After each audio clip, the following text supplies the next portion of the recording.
나는야 주의 어린이 주의 사랑으로 자라가요. 나는야 주의 어린이 주의 말씀 안에 자라가요. 예수님처럼 기도하고 예수님처럼 섬기며 믿음으로 자라가요. 나는야 주의 어린이. 그 당시 예수님을 죽였던 사람들이 예수님을 믿는 사람들이 많아지자 반란이 일어날까봐 많은 사람들을 잡아가고 있었어요. 이렇게 예수님을 믿는 사람들이 고난을 받자 사람들은 흩어지기 시작했어요. 우리 이제 흩어져야겠어. 어서 흩어져서 우리 목숨을 건지자고. 그래요. 저희 먼저 가고 있을게요. 몸 조심하세요. 저희들도 가보겠습니다. 몸 조심하십시오, 바나바. 몸 조심하세요, 바나바. 건강하세요. 이제 다들 갔군. 우리라도 예루살렘에서 예수님을 믿는 사람들을 위해 여기 남아 있읍시다.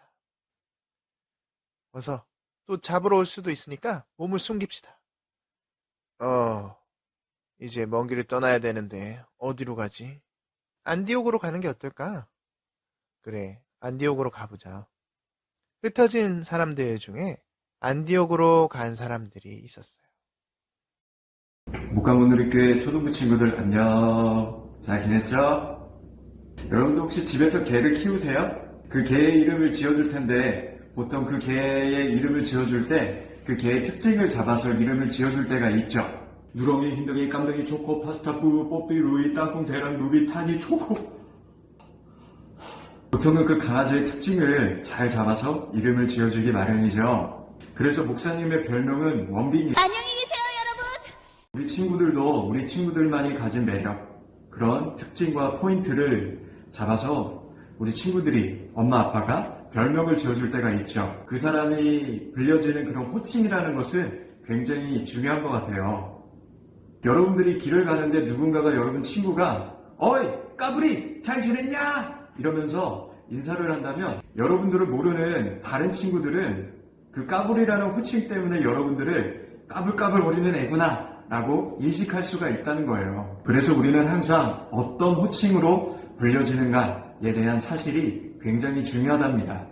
그렇다면 교회를 다니는 우리 친구들, 우리 초등부 친구들에게 어울리는 호칭은 어떤 호칭이 가장 어울리는 호칭일까요? 우리가 전에 말씀을 나눴던 스데반 집사님 기억나시죠? 스데반 집사님이 예수님의 이름 때문에 핍박과 그리고 순교를 당하게 되었었어요. 사람들은 예수님을 믿는 사람들을 갑자기 핍박하고 괴롭히기 시작하니까 예수님을 믿는 사람들이 세계 각지에 그 핍박을 피해서 흩어지게 되었어요. 하지만 오히려 흩어진 사람들은 여전히 담대하게 예수님의 이름을 전하는 그런 일을 하게 됩니다.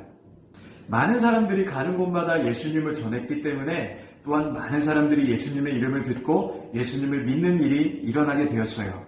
바나바라는 사람이 안디옥에 있는 사람들이 예수님을 믿는 자들이 늘어났다는 이야기를 듣고 나서 하나님이 은혜를 주신 그 모습을 보기 위해서 안디옥 교회를 방문을 하게 됩니다. 안디옥 교회에 있는 사람들의 예수님으로 행복해하는 모습을 보고 바나바는 너무나도 기뻤다고 해요. 그래서 다소라는 도시에 머물러 있는 사도 바울에게 서둘러 찾아가서 사도 바울과 함께 다시금 안디옥 교회에 방문을 하게 됩니다. 그래서 1년 동안 안디옥 교회에 머무르면서 그 사람들에게 다시금 말씀을 가르치고 예수님을 더욱더 깊이 전하게 돼요.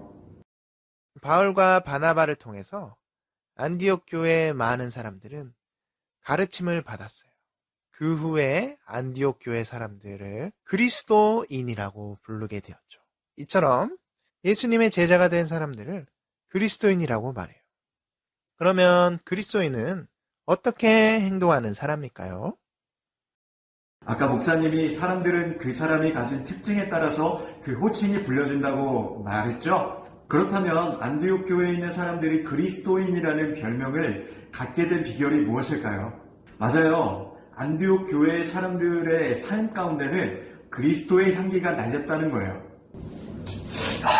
안디옥 교회 사람들의 특징 가운데는 마치 그 안에 작은 예수님이 들어가 있는 것처럼 예수님이 보이기 시작했다는 겁니다.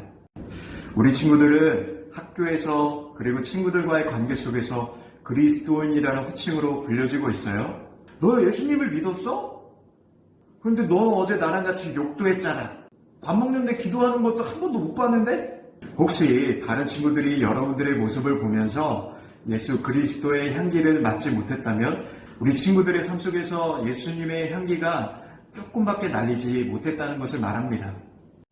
그래서 우리 친구들 중요한 게 무엇일까요? 여러분들의 삶 가운데 예수님의 향기가 날려야 된다는 거예요. 말씀을 배우고 그 배운 말씀을 삶 가운데 하나둘씩 실천하기 시작할 때 비로소 안디옥 교인들이 그리스도인이라고 칭함을 받았다는 말씀을 우리 친구들이 기억했으면 좋겠어요. 우리 친구들 예수님의 이 말씀을 꼭 기억했으면 좋겠습니다. 너희는 세상의 빛이고 너희는 세상의 소금이다. 빛과 소금이 된다는 것은 무슨 뜻이냐면 바로 이 어둠의 세상 가운데 밝은 빛을 비쳤을 때 그 빛이 뚜렷하게 나타나는 것처럼 그 특징이 우리 친구들 안에 나타나야 한다는 것이에요. 그리고 싱거운 음식 가운데 소금을 넣게 되면 그 음식이 맛있어지듯이 우리 친구들이 예수님의 맛을 내는 그런 친구들이 될 때 비로소 그리스도인이라는 호칭을 얻게 된다는 거예요. 그래서 목사님은 우리 친구들이 항상 그렇게 살아가기를 갑자기 불이 나갔는데? 누가 불 좀 켜주세요. 불 좀요. 짜잔. 우리 친구들 이렇게 어두운 세상 가운데 밝은 빛을 비추는 예수님의 사랑, 예수님의 존재를 드러낼 수 있는 우리 친구들이 되기를 간절하게 목사님이 기도합니다. 그런 향기와 그런 모습을 통해서 그리스도인이라는 칭호로 얻는 친구들이 되기를 간절하게 소망하는 마음으로 목사님이 준비한 찬양 함께 나누고 오늘 이 시간 말씀을 위해서 기도할게요. 나를 세상의 빛으로